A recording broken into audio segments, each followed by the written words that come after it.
So I looked something up on Wikipedia, the Pythagorean theorem, or however you pronounce it.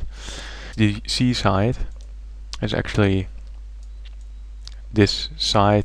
The procedural building will now generate see the scope on. So then you can say every this amount of steps it will create a new stairway.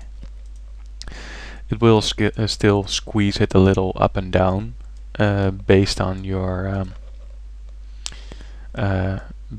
size. So you can see that my stairs still go a little under the other stairway, but that doesn't matter for me because no one can see it from this side. So, but it looks decent, and yeah, I changed this to 96 in my other one, so I changed it here as well. So it will become half the size. If it was 48, if you make it 24, then it actually becomes twice the size. So if I made 96, it becomes half of its original size. This is more of a step the player can walk on. Not even in real life, this is still really high because this is a size of 24 in UDK, so that means it's around almost half a meter high, I think, in real life. But when you walk on it in UDK, it seems fine. So let's see.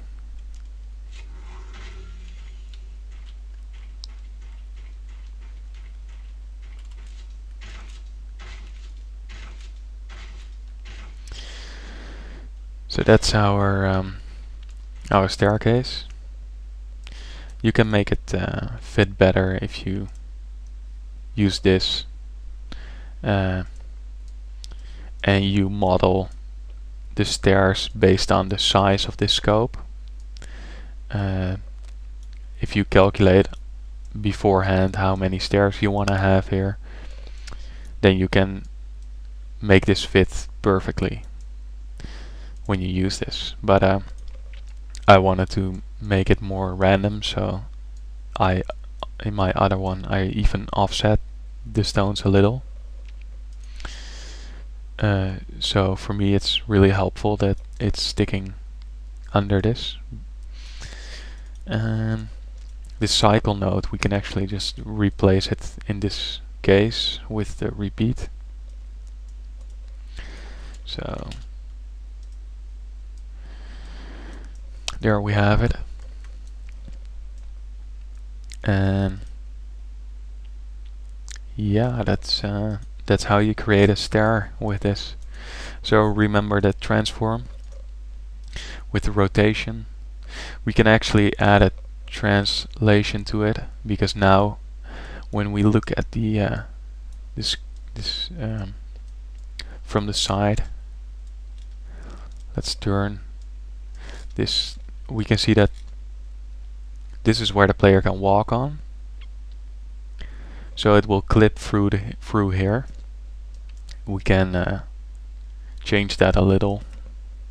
Let's see what this does.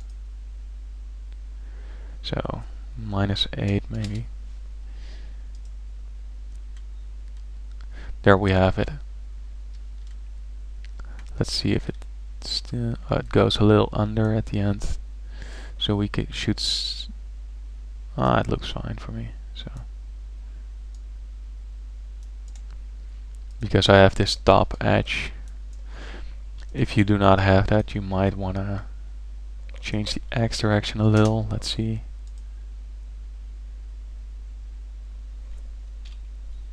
What does that? The Z direction, of course. Let's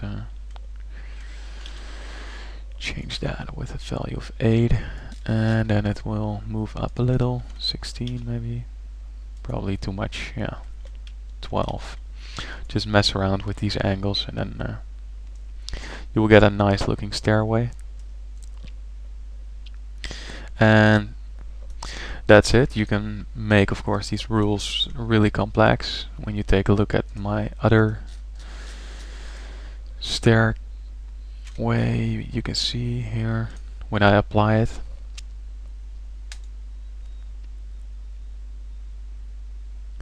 I have these stones are all having a different offset. I have this small stone. Every big, small, big, small. It cycles through it. And that's a really easy way to create stairs.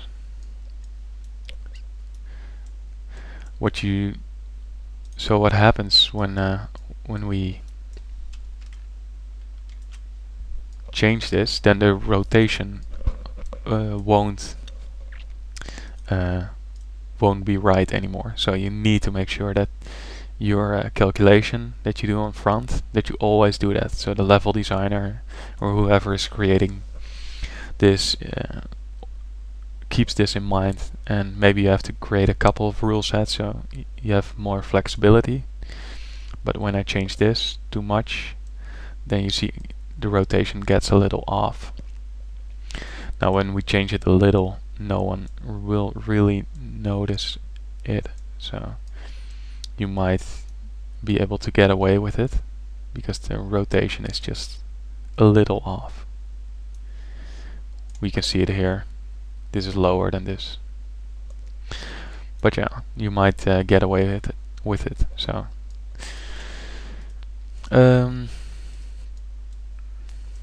that's it for all the tutorials. I hope you guys can create some awesome looking stuff with it. Thanks for watching and goodbye.